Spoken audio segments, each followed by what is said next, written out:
With MHD Plus coming out for Gen 1, we are now switching the 340's fuel pump setup to a divorced fuel system. We're using a top hat from Precision Raceworks that is basically replacing the top of the stock pump.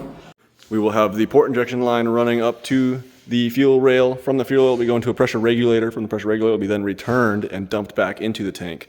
With the 1-to-1 regulator now, our port injectors will scale up as boost increases. So say if base pressure is 45 PSI of fuel pressure, but the car's hitting 45 PSI, it's going to bump of boost, it's going to bump fuel pressure up to like 85 or 90 PSI. That way it sprays the same amount of fuel that it would need at 0 PSI. We've got fuel return, fuel feed for DI, fuel feed for PI. We routed the nitrous line also into the car now to make it a little cleaner because it was in the car. And now Connor and I are working on getting the ice box. We're also installing an ice box for the intercooler at the same time. So we're routing the lines through the bottom of the car all the way up to the engine bay.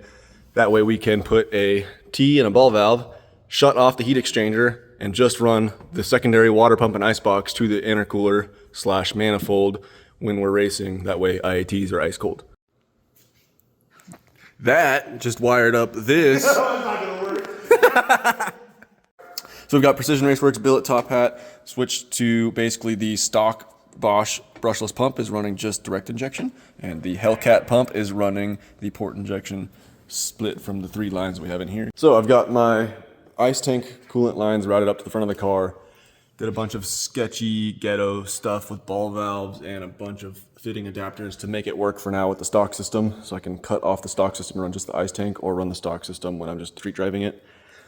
Now I'm working on wiring the control for the auxiliary pump, which is the Davies Craig pump back there off the side of the tank. Going to 3D print a little bracket that uses the factory tube bolts inside this little panel, which will come down with a wedge here. And I'm going to put the switch for the water pump, and then I'm also going to put my nitrous purge switch right here as well. Connecting these hoses to the 2 barbed fittings, but got the relay and the switch routed for the nitrous purge and the water pump.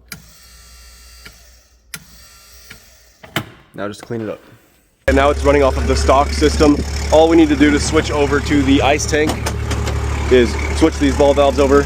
Right than sitting, so it's nice and heat soaked. IATs are reading at 136. We're going to close the 2 ball valves from the car in here. Shut off the stock system now. Add the ice into the tank.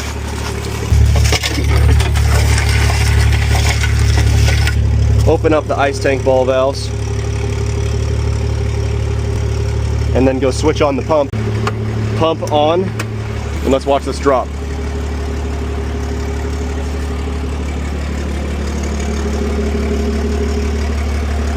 All right, so it was kind of a bad test because the water in the manifold was already heat soaked at 140 degrees. So that hot water melted the ice super quick. So the ice is already melted now. So now for future, I know to have it not running off a stock system when I go to run ice. That way the water doesn't immediately melt the ice and it makes it through a pass. But right now it is 93 degrees outside, and the manifold is currently sitting at 90 degrees at idle. So we already have lower IATs than the temperature outside. So now I'm going to drain the water back out, that way I can add more ice back to the system and see how much lower than the ambient temperature we can get it to run. Alright, so we're still sitting at 90. The car's been sitting here for a while, so it's not even heat soaking that fast because the water in the manifold is so cold. It's still cold to the touch right now, even while I was grabbing ice and draining water out of the tank. We're going to add some more ice. Now that the water is at a colder temperature, this should last longer, and we're going to see how low we can get these IATs.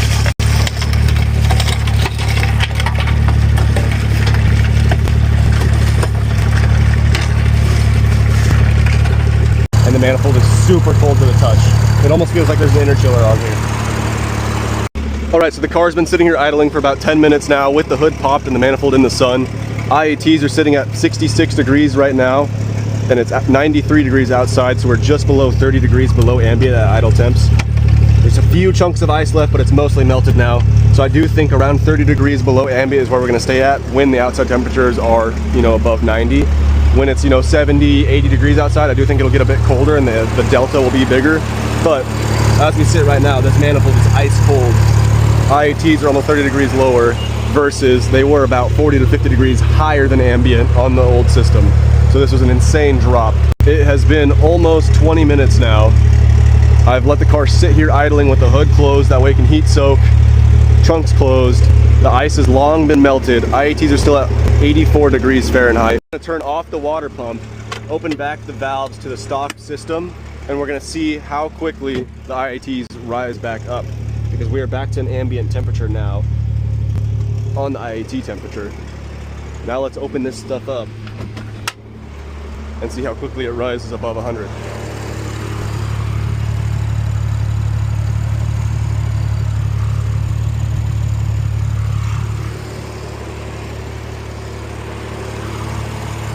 It's already warm to the touch again, just from letting the water from the manifold and the heat exchanger mix. And now it's hot again. We're already at 100, so we're now 7 degrees above ambient temperature, whereas it was keeping just the cold water running through, and it was working fine. Now we've been idling on the stock system only for about a minute. We're already at 120 IAT and it's 93 outside. We've got a divorced fuel system and an ice tank. Now we're gonna throw it back on the dyno after Beamer invasion and see how much power we can make with the new setup.